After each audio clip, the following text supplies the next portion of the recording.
thank you, everybody, for being here. I understand there's a happy hour waiting somewhere soon, so I really appreciate you all spending your time with us, and I want to make sure that we give you some really good, insightful information on how to scale AI in your enterprises with an amazing panel I have here.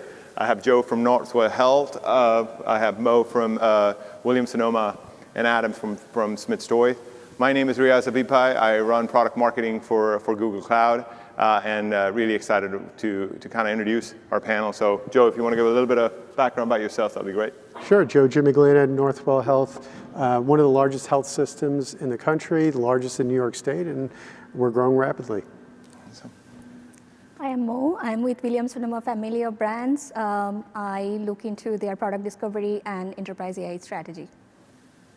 I'm Adam Sexton. I'm with Smyths Toys. We're a toy retailer, and we're the largest toy retailer in the world. That sells explicitly just toys. That's it. Yeah, and Adam joins us from the UK, so make sure you clap loud so he stays awake because he's fighting jet lag as well. Yes, that's the way to do it. All right, so today the goal is to kind of do a little bit of what, why, how, and what is the impact of AI. All these leaders have actually adopted, are at the forefront of adopting AI in their enterprise, and they'll share a little bit about how that can be valuable as a knowledge for you all, right? So starting with you, I'm actually going to start with Mo. Just the same question for you all. Like, walk the crowd here to how are you using AI in your organization, right? Where do you see the value? So Mo, we'll go with you first. Sure. At Williams-Sonoma family of brands, we have customer-facing AI agent for all of our brands. We started with service agent, the agent that helps answer question about where customers' order is. If they need help with scheduling their furniture delivery, the agent is there. It's always available 24/7. That's where we started our journey. From there, what we started to build into is what we call guided discovery agent. The first one we built that was for one of our brands, Williams-Sonoma. What a guided discovery agent is, it's not a chatbot. It's something beyond that. It's there to guide the customer, explore our brands, find what is the right utensils or cookware or appliances that's suitable for customer's kitchen. If you are into home design, how to put together the furnitures, the textile, everything that goes together.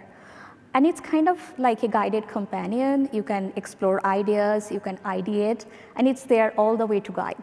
So that's how we are kind of staying with the foundation that we have built with our service agent, building on top of that guided discovery agents.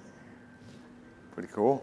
All right. Joe, you want to share a little bit more about yours? Sure. So we've been on a modernization and transformation journey for the past few years, looking at platforms. So for one, and the engine that runs our hospital is Epic, the medical record system. So that's a key platform with trusted data. Our investment in Google and our partnership, creating the infrastructure and the data and analytics platforms that ingest data from many sources, Salesforce, ServiceNow, all of these are key platforms that build the trusted foundation that is enabling the AI capabilities that we're using in a couple of key areas.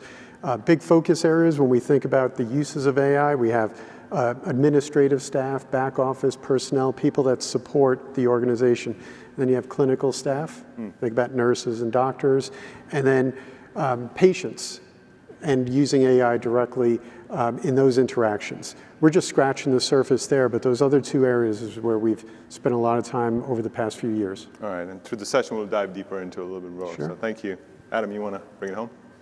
Within Smyths, where we're using it is kind of like the journey started with us creating a proof of concept, and to get the senior leadership to buy into this whole idea, because Smyths is a little bit tricky to bring about ideas this big. We chose customer services. It's kind of like an obvious reason why everyone understands it. And it was a proof of concept with this idea of answering just this one question, and it was, where's my order? So if you're a retailer, you probably have that question a lot.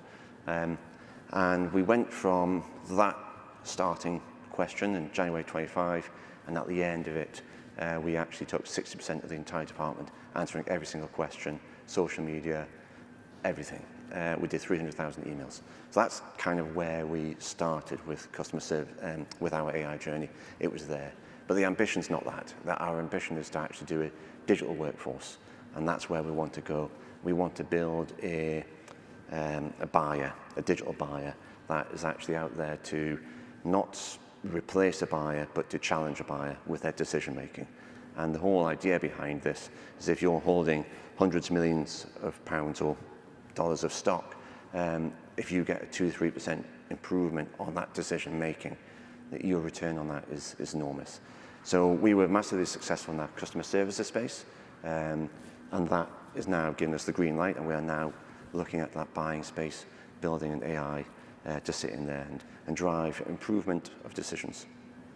That's pretty cool. So if I understand correctly, for you, you saw an opportunity to actually help your buyers and make them more helpful and safe. The 2-3% on the massive inventory you have goes a long way. Yeah. Would you say it was an opportunity, or were you seeing some problems in the space and that what got you through AI? Like help folks kind of understand, you took an opportunity to your leadership to get buy-in, or it's like, hey, we were seeing a problem and we turned it into an opportunity. How did that go around?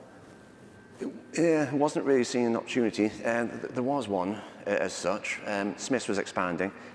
We went from Ireland and the UK. Toys R Us went under, and that led to an acquisition. And that brought in new aspects of the business and certain new challenges. And that's, I think, an opportunity was there.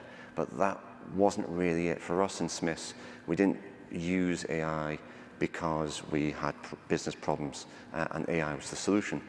We want to use AI because that is your way to stay competitive. And we had to embrace it. If we didn't embrace it, we would be at risk of falling behind. So that was the main reason why we did it. Yeah. And yes, and the way we've done it was actually similar to what you were saying, Mo, where it's not a chatbot that we're building. It sits behind the scenes. You do not need to interact with it. If you have a senior buyer, you have a junior buyer, they all have various different reasons for getting something. A senior buyer might be very busy, simply forgot to ask a question. So chatbot's not very good there.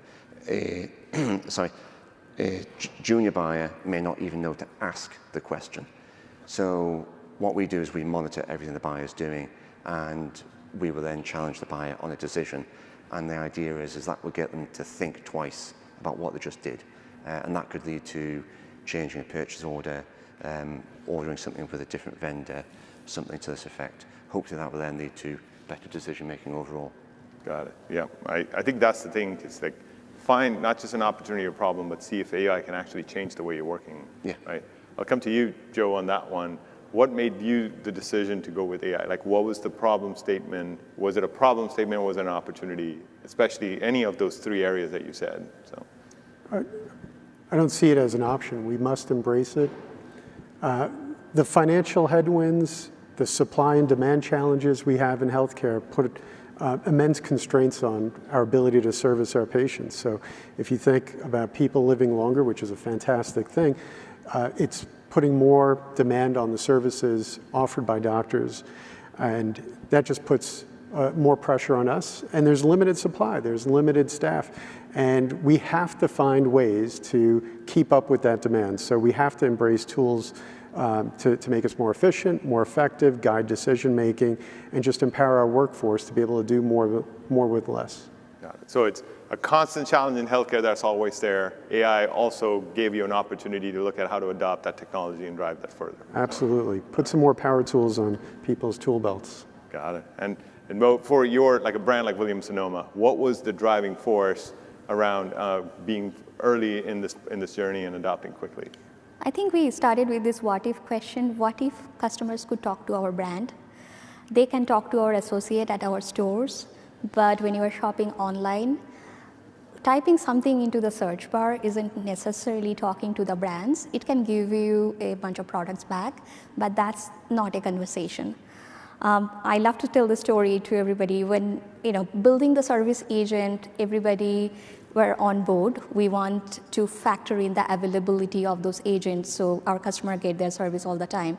But when we went into this guided discovery agent, we were building this close to Thanksgiving last year. The story came around, let's think about a customer who is hosting her first Thanksgiving. She needs to figure out the menu. She needs to think about the table setting. She needs to think about the ingredients. Can she buy some dessert? And try doing it without a guiding agent, maybe. You can, of course, do that. You can search, you can open probably 15, 20 different tabs, go through it. What if we had a guided discovery agent that could have guided this customer in her journey to plan, to execution? And when we could showcase this is what the experience be like, we were all on board. That's pretty cool. So I'll stay with you, or actually I'll come back to Joe. I'll come back to you because I have another question for you. Okay. But there's always this journey on, hey, we can buy a solution and we can build on a solution, right? And the same goes for you, Adam. What made you decide to go build with Google? What was the part that you saw as a partner from Google that really enabled you on this journey? So some of the key platforms that I mentioned, they have AI agent capabilities, and we do leverage it where it makes sense, where you're using the agents within the applications, within the workflows. But there's work that needs to be done, data and analytics work, where you have to have trusted data platforms. And when we looked at Google and we looked at their capabilities in this space, when you look at the infrastructure that they have globally, supporting literally billions of people, and billions of transactions per day, they have an infrastructure like no other.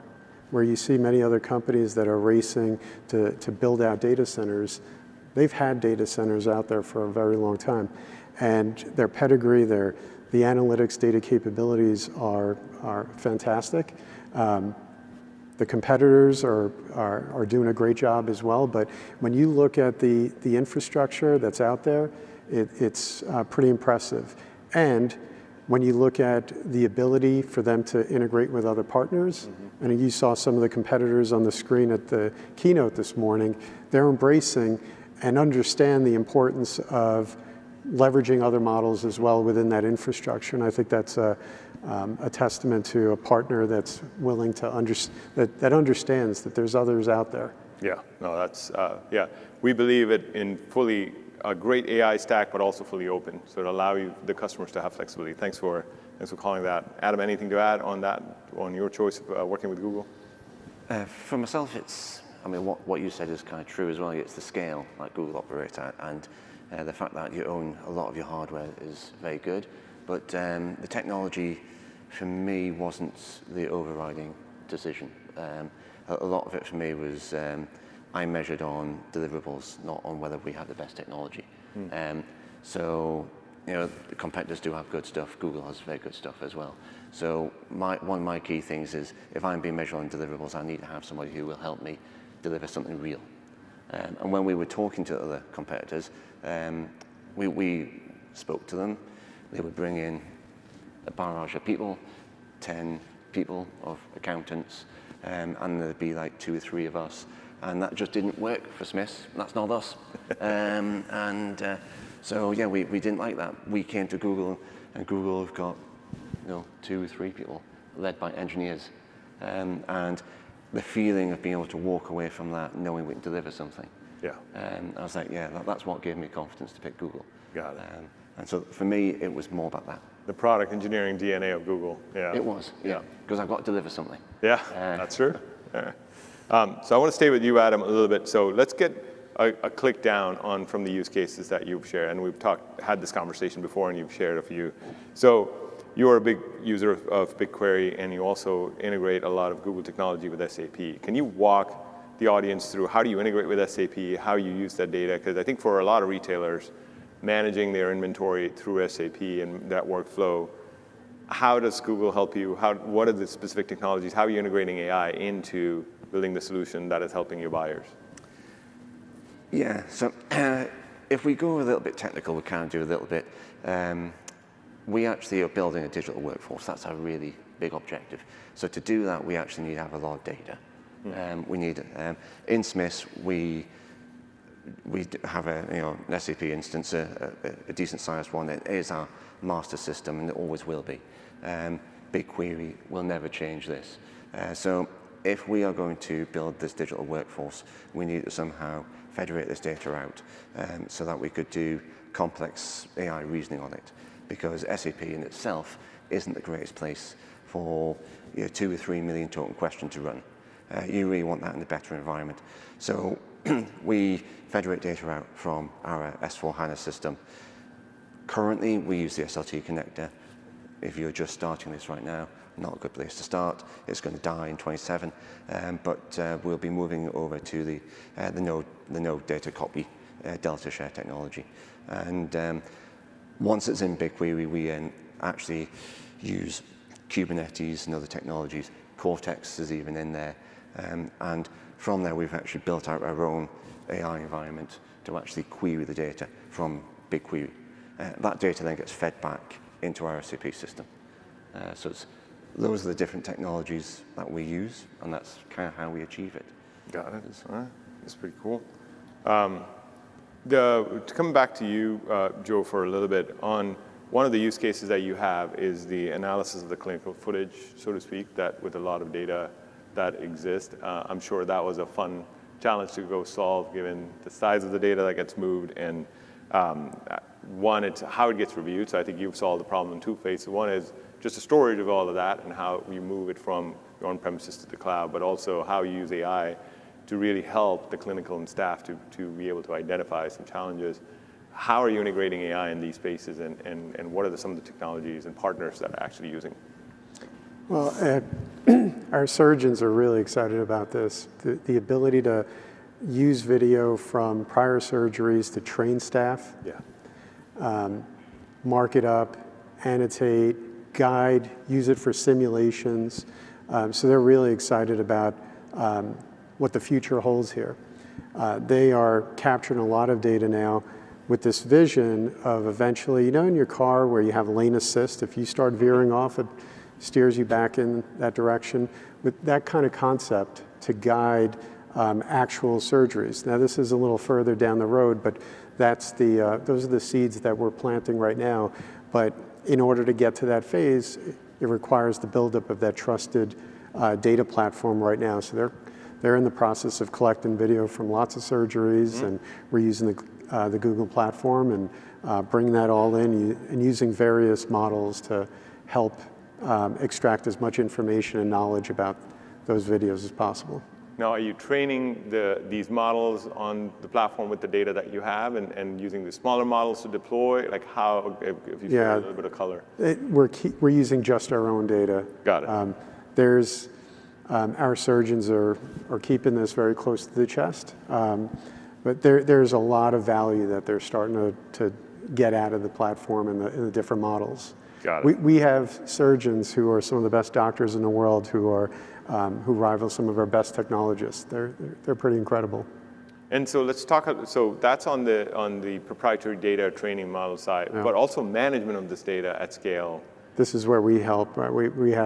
This is where our technology teams support our clinicians and provide repositories where we can archive this and have different tiers and optimize the spend and still make it all accessible for them to do what they need to do. Yeah, and that's really important. I just want to kind of highlight that fact because your AI is only useful based on the memory that it has and the data that it has access to. So if you store it in somewhere where it doesn't have access to, then yes, you have great data, but it's not available, accessible. And so it is long-term memory that you want to train your AI in, but you also need some short-term memory for it to be able to make decisions. And I think what you're explaining with the limits that you can explain, I think it shows that you'll actually really solve that problem or working to solve it as you go along, right? Every day we're getting better. Perfect. Thank you for sharing that. So, Bo, I think one of the things I want to kind of get from you is Williams-Sonoma is a collection of brands, and you said that's the first brand you started with, but now it has grown. As you have seen this, walk us through the journey of the phase from one brand, one challenge, to now multiple brands, coming back to similar to what Joe talked about, training on the data, making sure that the service agent is not just a FAQ-related chatbot, but really engaging to help the customer. And how has that journey been, and what's the feedback been so far? Perfect. So let me try to answer in maybe 3 parts. Yes, keep it short. Sure. So the first thing, when we talk about conversational agent, we need to understand part of it is deterministic, like we ask the agent, where is my order? That's fairly deterministic. We can say it is just shipping from the warehouse or this is out for delivery. Then if I ask, help me plan my Thanksgiving menu for 6 of my friends, one of them is vegetarian, another person is allergic to this, that response that we expect from this agent becomes generative. And we have to test this, not just for Williams-Sonoma as one of our brands, for all of our brands. And humanly testing it, of course, it's possible, but that is a huge amount of effort, and also the time to market will be much more longer. The framework that we have been piloting with Gemini models is what we call agent testing agent. So this framework takes one of Gemini's model, try to test this agent, ask various multi-turns or run various multi-turns conversation simulation, and not only just get a response, the response could be a text response, the response could be an image, or response could be a buying guide or something like that. It evaluates, it understands how did the agent do, and give us suggestions back also, what should we improve in this conversational design process. So that's one thing we have been really trying from the early on, and I would like to borrow your phrase, we are getting better at it every day, and that really helps us going to market faster. Now, when we think about conversational agent for a retail or e-commerce point of view, everybody would know the product catalog is key to it. And that's the easiest part. I think everybody has product catalog. This is retrievable. This is usable by agent. But think about the decades of knowledge our associates have about what goes in a room, what goes in a kitchen together, what's in some buying guide, and bringing all this together as a retrievable data. That's where the data engineering works goes, and that is essential for the success of this model, or even basically the agent or conversation agent that we talk about. In traditional e-commerce terms, people would say how we measure is, okay, in revenue, in conversion, that stays there. I'm not going to talk about that today. But what is so much meaningful when you are evaluating a conversation is the depth of conversation. How much time the customers are spending with this agent? Are they really getting the answers they need? Am I happy with the Thanksgiving I planned with the help of this agent? Or is there room that I can call my own? And those are hard to explain in one metrics or one number. We look into indicators, something like depth of conversation, the sentiment, how much time the customer is coming back to it. Those are the indicators we look to measure. And that's been our guide to build more in this way. Yeah. That's fantastic. I want to kind of double click a little bit, which most of the folks will hear have a question, the agents building agents, so to speak. Yeah. It's a circular thing because how do you test the agent? So if you can share a little bit of secret sauce of how you're solving that challenge to get ahead, because I think that's phenomenal, and observability for agents is a big thing. But anything you can share would be great. Yeah, I'm a big believer of agent building agents, but a step prior to that is agent testing agent. Right. If agent can test an agent and evaluate holistically, that builds a foundation for agent building agent. Then we can trust those agents to be able to build it. Yep.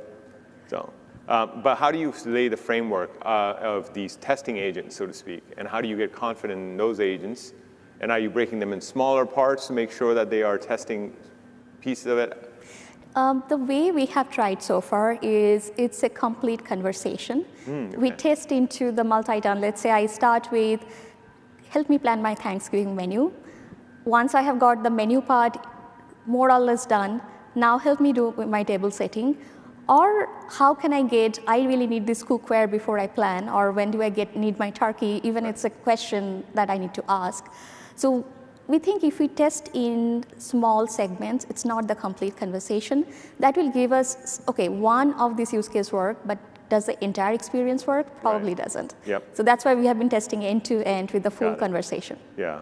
And I think this is the part where we also announced today where we talked about, hey, every agent will have some generative AI pieces to it, but also business deterministic, right? So I can totally see where you have some deterministic logic in your agent logic to help with the testing of the agents that you want to, right? So I appreciate you going a click below further on that one.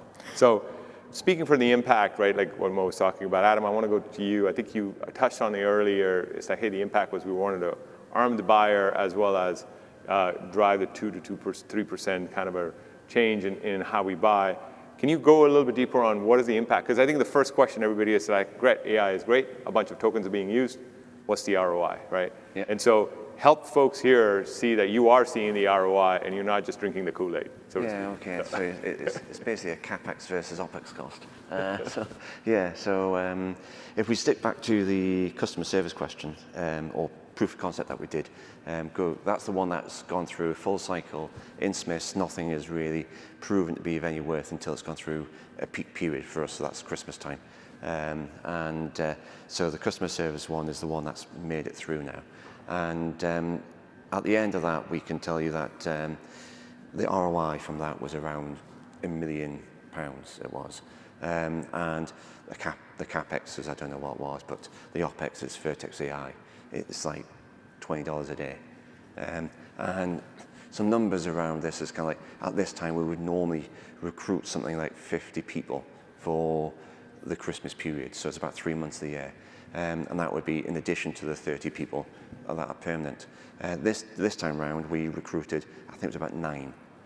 So an awful lot less. We finished the period with about 3 because it's customer services people turned over. And rather than backfilling those positions, we just simply didn't. Smyths are doing okay, so sales were actually going up, which then meant customer interactions were also going up. So we actually had about a 20% increase on customer interactions due to increase in sales.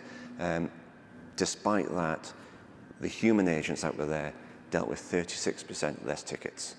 That just really shows that our AI, we call it Cody, was really driving those customer responses. And we went through Black Friday.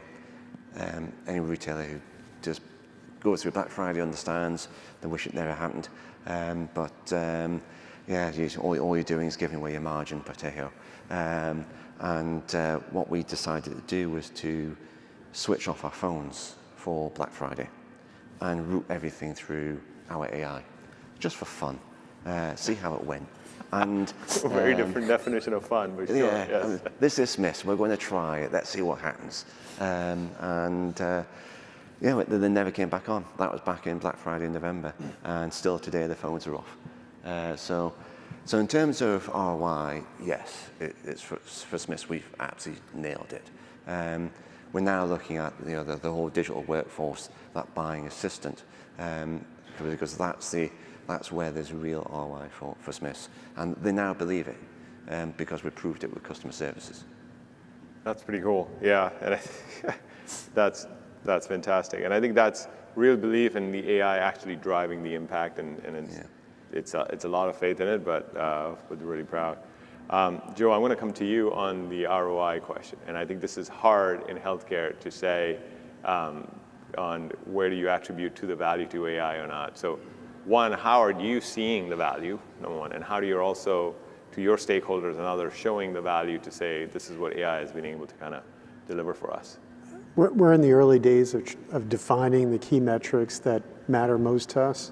At this point, it's really very qualitative. Is it making staff more efficient, more effective? We do have some examples, and similar to your story with service tickets coming in. So one thing, for example, we went through our Epic migration, our first wave, migrated about 35,000 people, all on a single day. And as you could imagine, for the subsequent days, there's going to be 2, 3, 4 questions per person. Right. That's a lot of volume of questions. So we built, using AI, a knowledge repository that included all the typical questions that we were expecting.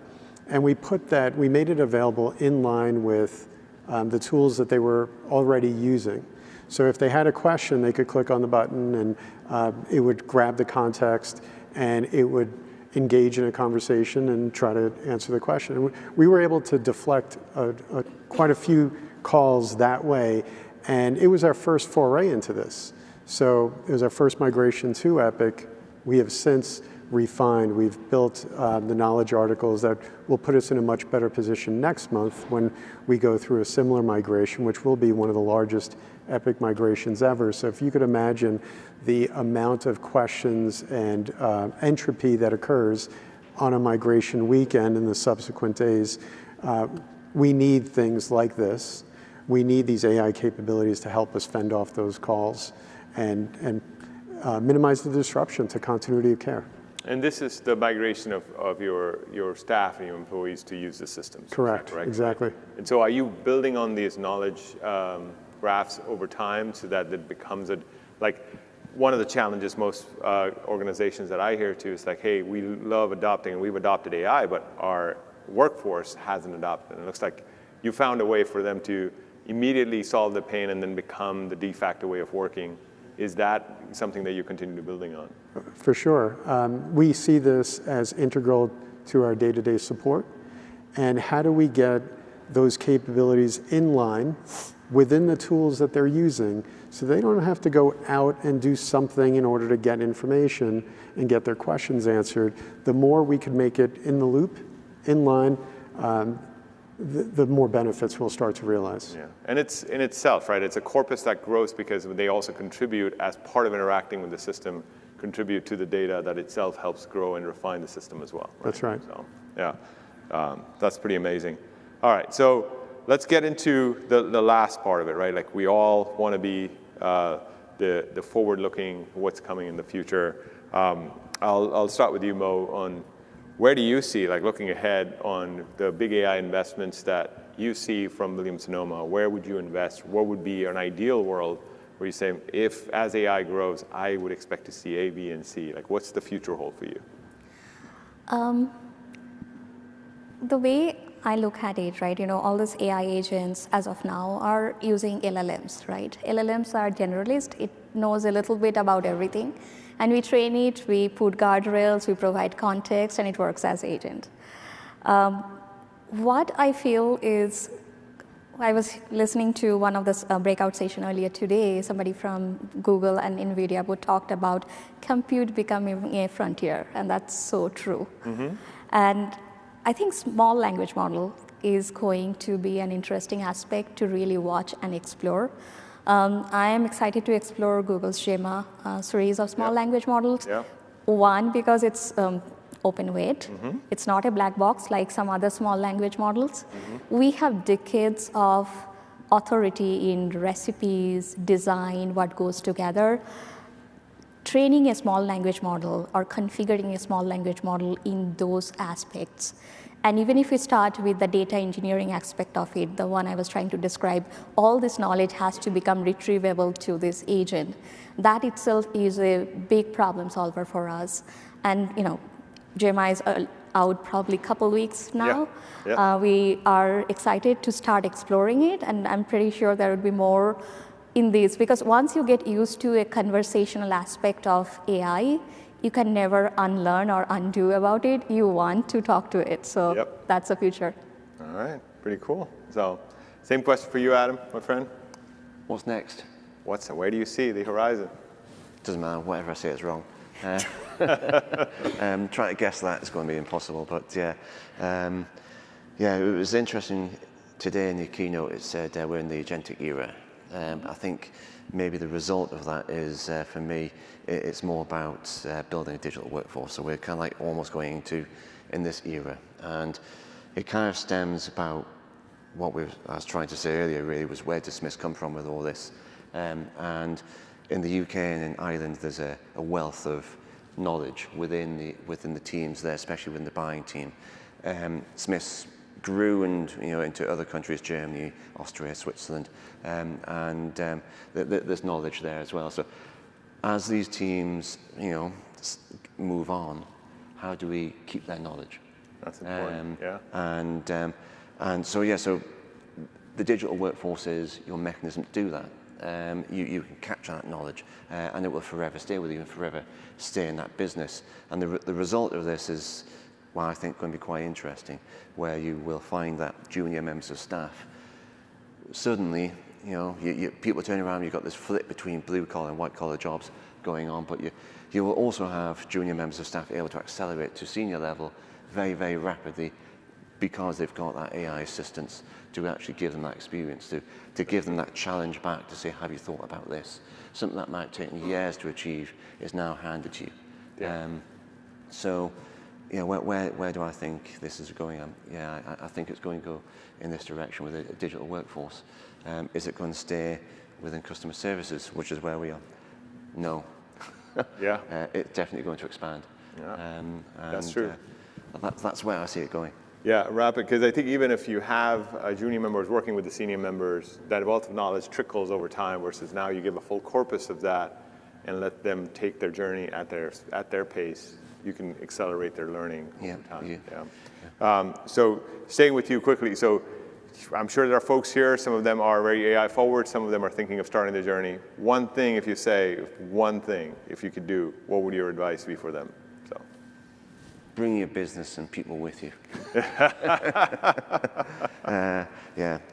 Of all the challenges we've ever had, it's always been people. Yeah. They've always been the hardest. So that it's been people, the challenging, all the way. When we first started the customer services journey, I was asked to leave the customer services department because people said, you're going to take my job. That was my starting position with customer services.